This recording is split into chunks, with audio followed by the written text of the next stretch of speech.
So now, what do you think the primary motivation was in actually attempting to control malaria?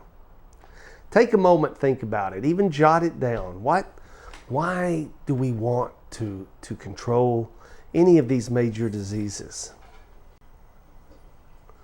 For decades, there had been keen interest in building a trans-Isthmian waterway across Panama to enable the movement of cargo from the Atlantic to Pacific Oceans and vice versa.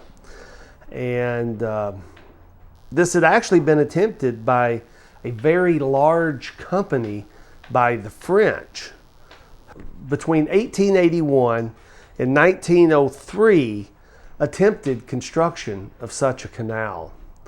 But they completely underestimated the obstacles of yellow fever and malaria, mosquito-borne diseases.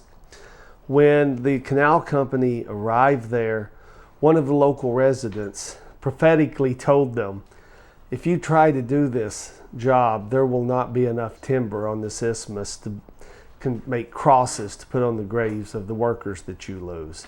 And indeed, they did lose thousands of workers. Their attempt at building the canal failed. Between 1904 and 1914, the Americans were able to successfully construct the Panama Canal because they did have, at that time, this knowledge of the disease. And the construction of the Panama Canal was one of the greatest achievements of the 20th century.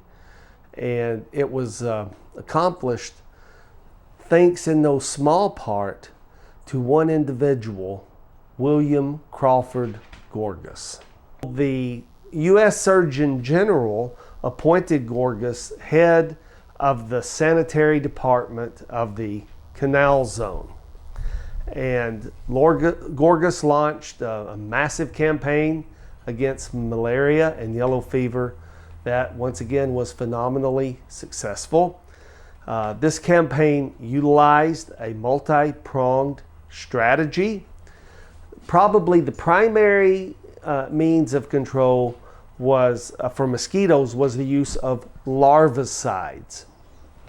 Mosquitoes actually breathe through a little tube called a tracheal tube that works like a little snorkel. And if you put a scummy film on the top of the water, it will actually suffocate the larva. And then the treatment of infected individuals with quinine, as well as the use of bed nets, and also the draining of swamps and other wetlands. It's estimated that Gorgas's efforts resulted in saving the United States government 39.5 million man-days of labor, $80 million, and that is in 1913 figures, and most importantly, in my opinion, 71,000 lives. So this man made a phenomenal contribution. So now we've seen the level of control that can be achieved once we understand the disease. But now we're going to ask, what does it really take to motivate us to pull out the truly big guns and try to eradicate malaria? And we will take a look at that in the next unit.